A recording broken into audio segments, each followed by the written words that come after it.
Chapter 5. At first, it sounds like the wind breezing by my ears, but then it becomes more distinct. The shattering whistles, the bellowing horn. It's coming for me. This time, I sense that it's alone. I delicately fall to my knees and lower my left ear to the ground. I try to slow my breathing to focus on more than my heart thumping loudly against my chest. The whistle still sounds like it's far away. I might have a shot this time. It's not moving as fast as it normally does. Standing back up, I prepare to run. I won't weave through the forest this time. I mentally mark a straight trajectory to the single picturesque tree. Or maybe I should go to the ocean, since I now know it exists. The water will save me.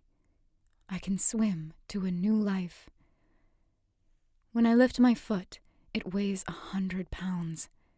I let it fall heavily to the ground, and I think for a moment it will send cracks splitting through the earth. I do the same thing with my other leg, and after moving only one full step, exhaustion overwhelms me. My bones and muscles feel as though they were put through a meat grinder, leaving an even consistency of mush instead of the strength my body once had. Everything in me is screaming to lie on the ground and admit defeat. I can't run anymore. Evangeline, someone calls from a distance. My mind is playing tricks on me. Evangeline! The familiar voice calls again. A black crow flies out of the tree. Caw, caw. It's warning me. It's the last one to survive. Like me, it's telling me to run. I watch in awe as it flutters in the sky, and a cloud swallows it whole. Then I see him, Gavin, standing at the edge of the forest, motioning to join him. He's wearing the blue shirt I love so much, highlighting the shimmering blue marbles for eyes, clear even from this distance. Concentrating on his face, I put one foot in front of the other. I'm not moving fast, but I'm making progress.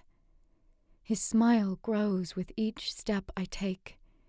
He animatedly waves, hands high in the air as though he has something great to show me. I need to warn him about the machine out to get me. It won't let him stand in its way. My attempt results in muffled squeaks. My voice is gone. I can't alert him. I have to find a way to get to him no matter what it takes, before something else does. In a moment's blink, Gavin disappears. I almost make it to the edge, and now he's gone. I whip my head around, my hair splitting my sight, wondering if I went the wrong direction. But he's nowhere. I push to the edge of the forest, rewarding myself by leaning up against the last tree to catch my breath. The field's vastness welcomes me back with arms stretched to both sides, offering a grassy embrace. I've been here many times before. It knows me well.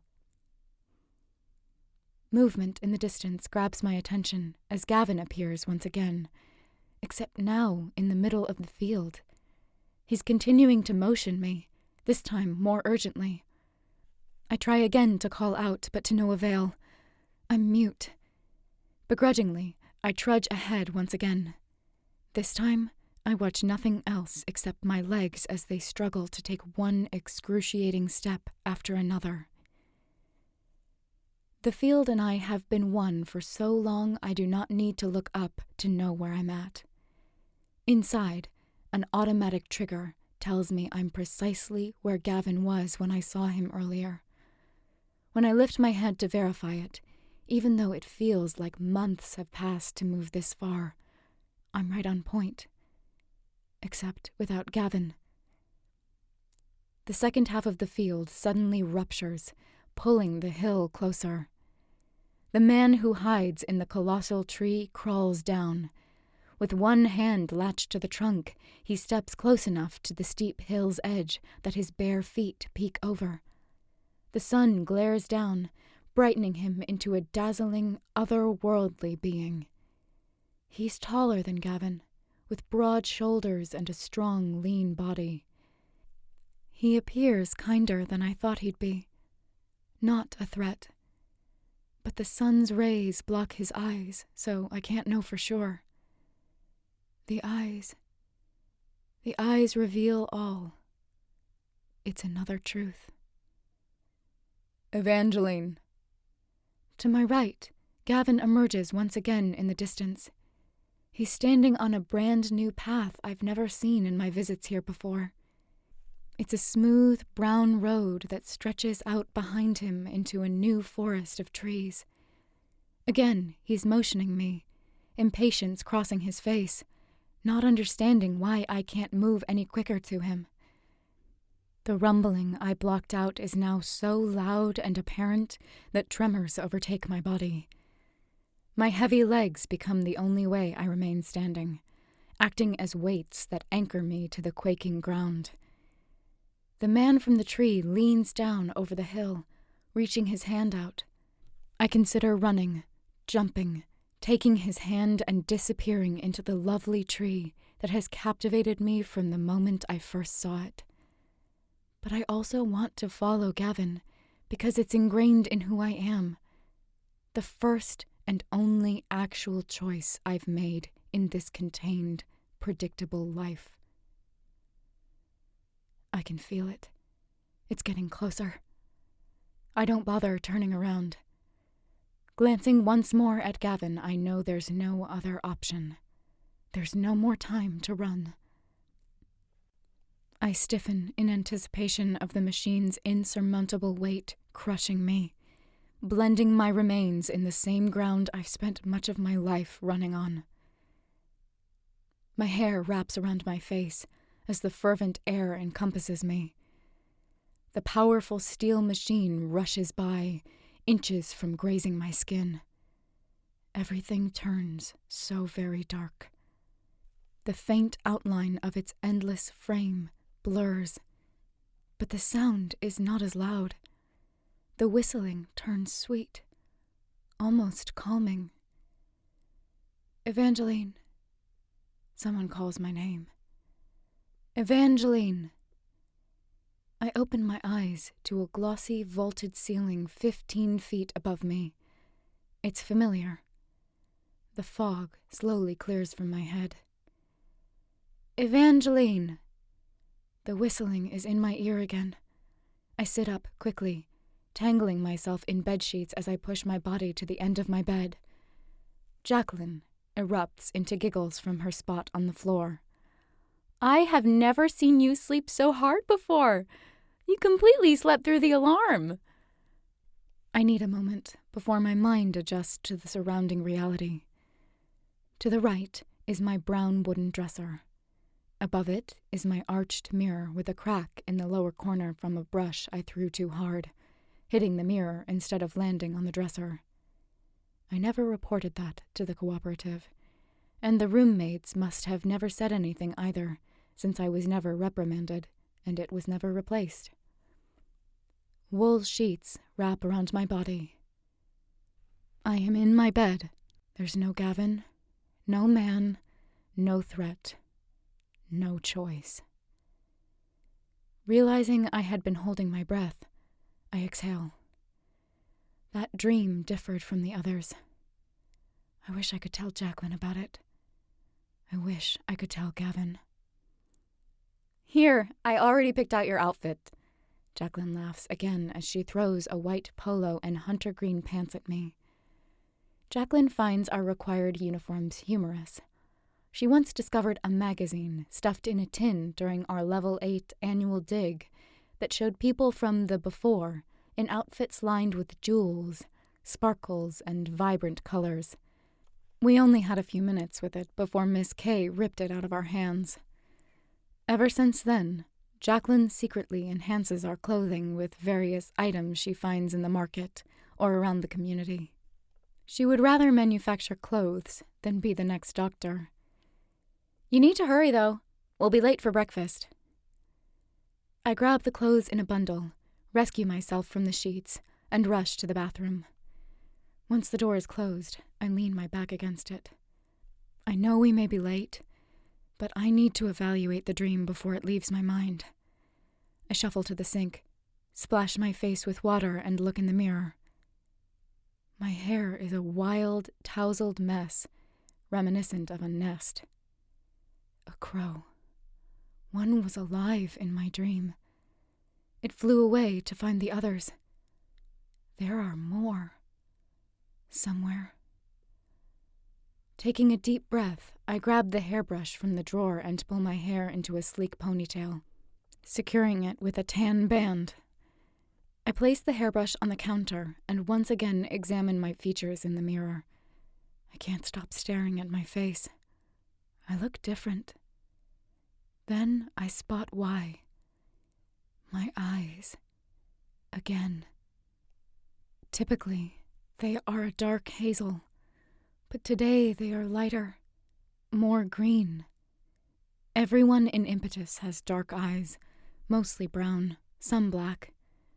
I had been on the edge of the norm. Each time I see a nurse or the doctor, I get the tisk-tisk while they're examining my eyes. Dr. Bourdin once called it an extreme concern, that it could mean I'm sick.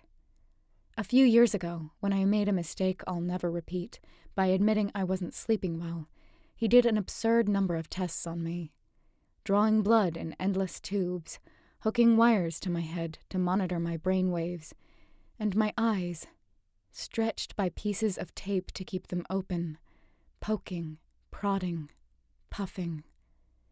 Every check came back to my eyes, the strangest correlation to insomnia I've ever heard. Dr. Bourdin never shared the results with me. Apparently all the tests came out fine because on the last day, he leaned over to the nurse and whispered loudly enough for me to hear. "She's safe."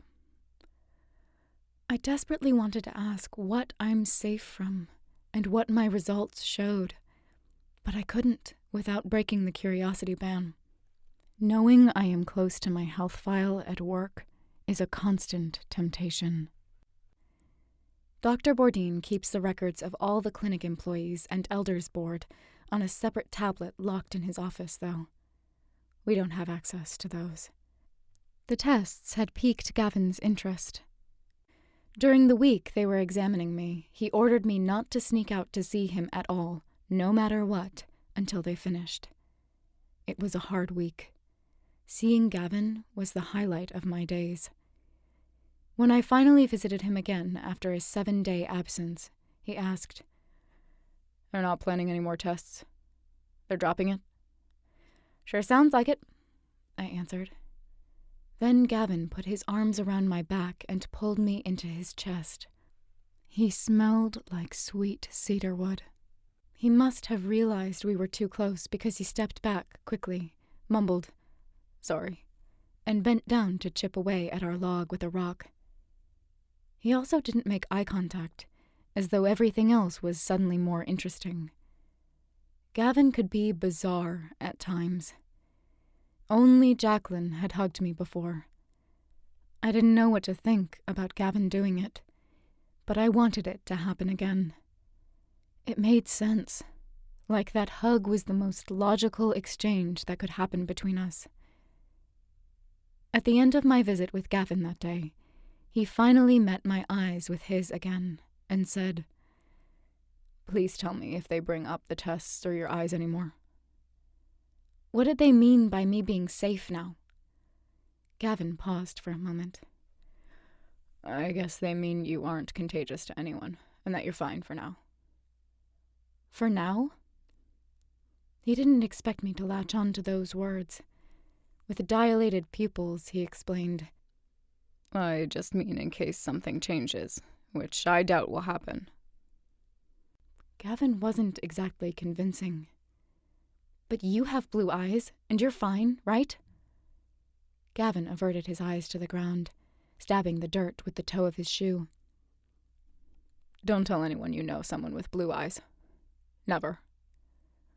Putting his hand on my arm, he emphasized, "Let me know if they do anything like that to you again.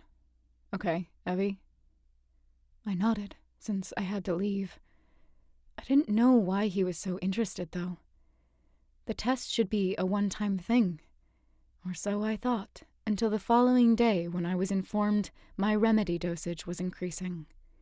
Then, it became an ongoing issue. 3 times a day, every single day, for the rest of my life.